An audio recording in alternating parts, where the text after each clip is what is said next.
Indonesia dikenal sebagai negeri dengan keragaman budaya dan kepercayaan yang sangat kaya.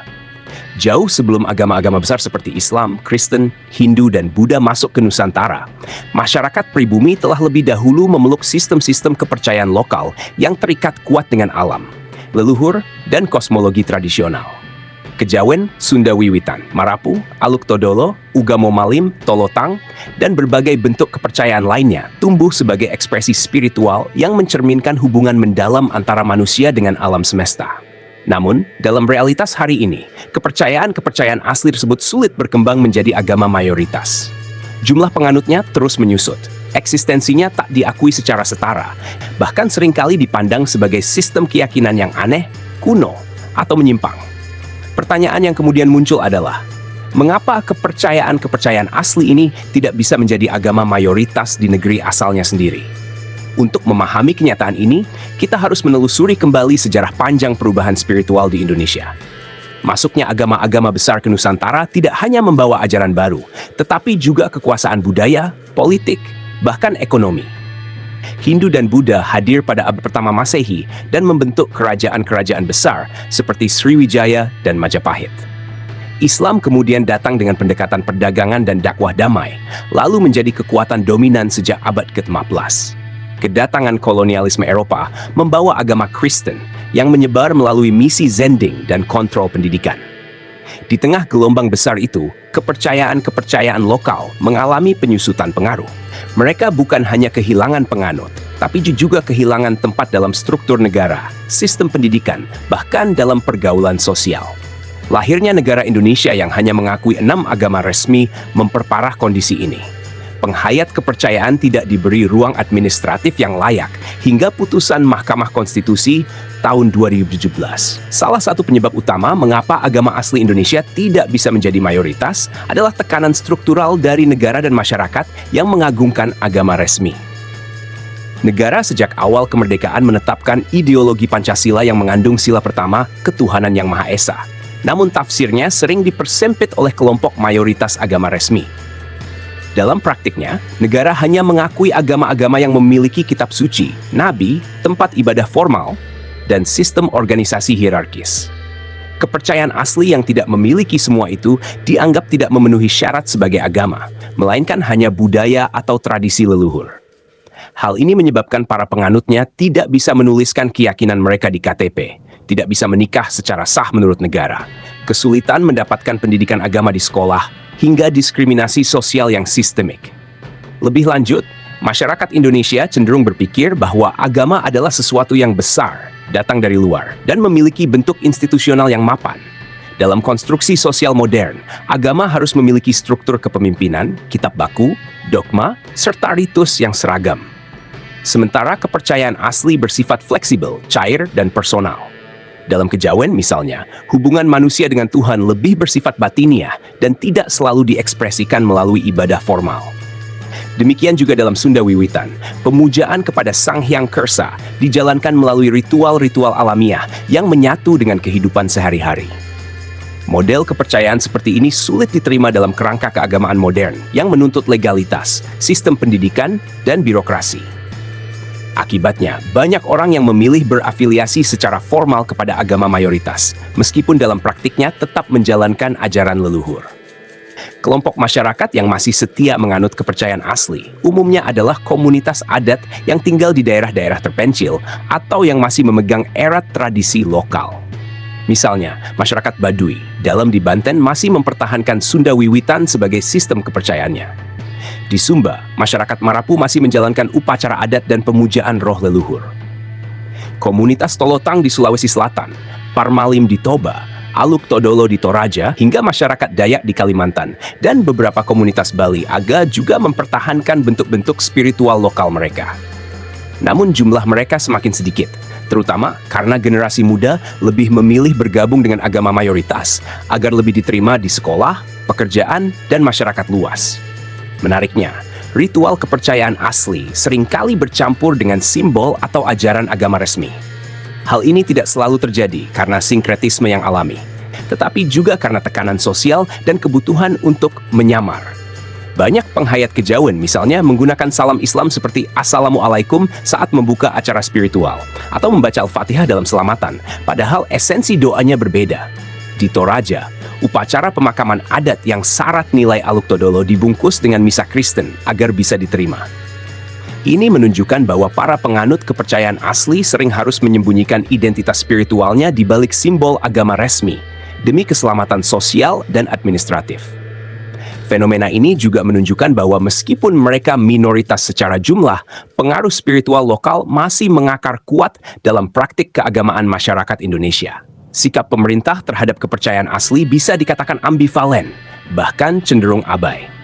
Meskipun secara konstitusi kebebasan beragama dijamin, praktiknya pemerintah hanya memberikan fasilitas, anggaran, pendidikan, dan perlindungan hukum kepada 6 agama resmi.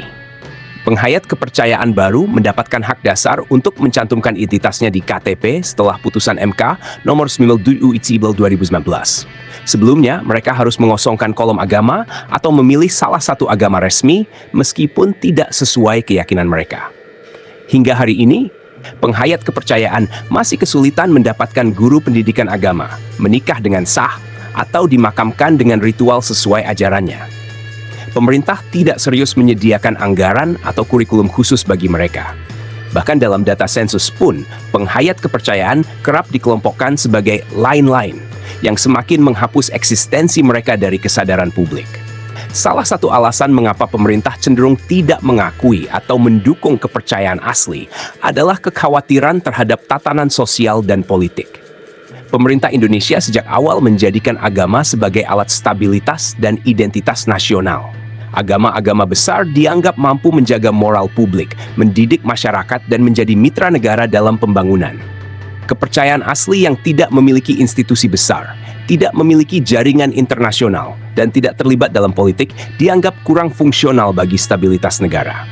Bahkan dalam beberapa kasus, komunitas penghayat kepercayaan dianggap membahayakan kesatuan bangsa karena dianggap terlalu eksklusif, anti-modern, atau menolak campur tangan negara. Dalam konteks politik identitas, kepercayaan asli tidak memiliki suara yang kuat karena mereka tersebar, minoritas, dan tidak memiliki representasi yang signifikan di DPR, MPR, atau partai politik. Di sisi lain, ada pula kekhawatiran dari kelompok agama mayoritas bahwa pengakuan terhadap kepercayaan asli bisa mengganggu dominasi mereka. Beberapa tokoh agama menolak memberikan ruang kepada penghayat kepercayaan karena dianggap membuka peluang sinkretisme, pluralisme, bahkan relativisme agama yang bisa melemahkan kekuatan dakwah mereka. Dalam banyak kasus, penolakan terhadap penghayat kepercayaan justru datang dari masyarakat, bukan dari pemerintah pusat. Pemerintah daerah kadang terjebak dalam tekanan sosial dan akhirnya enggan memfasilitasi hak-hak komunitas spiritual lokal. Hal ini menciptakan sistem yang tidak adil, di mana kepercayaan asli kehilangan ruang hidup di tanahnya sendiri. Meski begitu, bukan berarti kepercayaan asli tidak punya pembela. Ada sejumlah organisasi yang memperjuangkan hak-hak mereka secara aktif. Majelis Luhur Kepercayaan Terhadap Tuhan Yang Maha Esa Indonesia, MLKI, adalah organisasi nasional yang menghimpun berbagai komunitas penghayat di Indonesia. MLKI aktif dalam advokasi hukum, pendidikan, dan pelestarian budaya spiritual.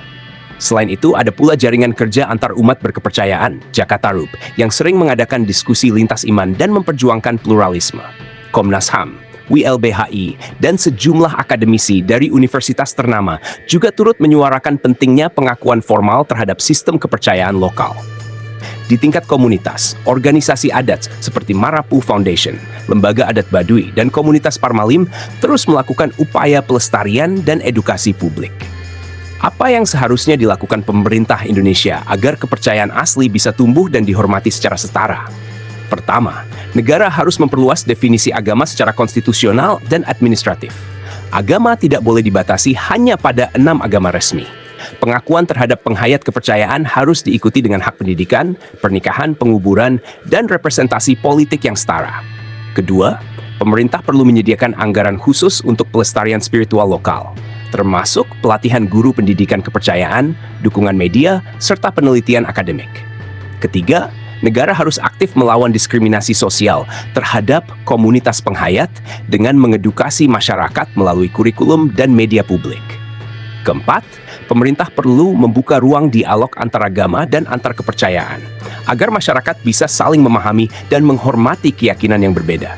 Dukungan terhadap kepercayaan asli bukan hanya soal hak asasi manusia, tetapi juga soal pelestarian identitas budaya Indonesia. Kejawen, Sunda Wiwitan, Marapu, dan lainnya adalah warisan leluhur yang membentuk cara berpikir, seni, bahasa, dan etika bangsa ini. Kehilangan mereka berarti kehilangan jati diri. Jika negara benar-benar ingin merayakan Bhinneka Tunggal Ika, maka kepercayaan asli harus ditempatkan sejajar dengan agama-agama besar, bukan dikucilkan atau dilenyapkan secara perlahan. Masyarakat Indonesia perlu memahami bahwa menjadi spiritual tidak selalu harus menjadi religius dalam bentuk formal. Kepercayaan lokal adalah wajah asli Nusantara, yang harus dihargai sebagai kekayaan nasional, bukan hanya toleransi semu. Jika negara mau serius mendukung mereka, dampaknya bukan hanya pada kelompok itu sendiri, tetapi juga terhadap integrasi bangsa secara keseluruhan. Pengakuan terhadap kepercayaan asli dapat memperkuat rekonsiliasi budaya, memperluas wawasan spiritual masyarakat, dan menumbuhkan rasa saling menghargai antar kelompok. Dalam jangka panjang, hal ini bisa mencegah konflik identitas, mengurangi radikalisme agama, dan membangun Indonesia yang lebih inklusif. Sebaliknya, jika kepercayaan asli terus dipinggirkan, maka negara bukan hanya melanggar hak asasi, tetapi juga ikut mendorong kepunahan spiritualitas Nusantara. Dengan kata lain, agama asli Indonesia tidak bisa menjadi mayoritas, bukan karena mereka lemah, aneh, atau tidak logis, melainkan karena sejarah, politik, dan sistem hukum yang membatasi ruang hidup mereka. Tugas generasi hari ini bukan sekadar menyesali keadaan, tetapi aktif membangun sistem yang adil, di mana setiap keyakinan, baik besar maupun kecil, dihargai dan dilindungi secara setara. Dalam konteks itulah, masa depan kepercayaan lokal tidak lagi sekadar soal bertahan, tapi juga soal tumbuh, berkembang, dan menjadi bagian utuh dari jati diri bangsa Indonesia.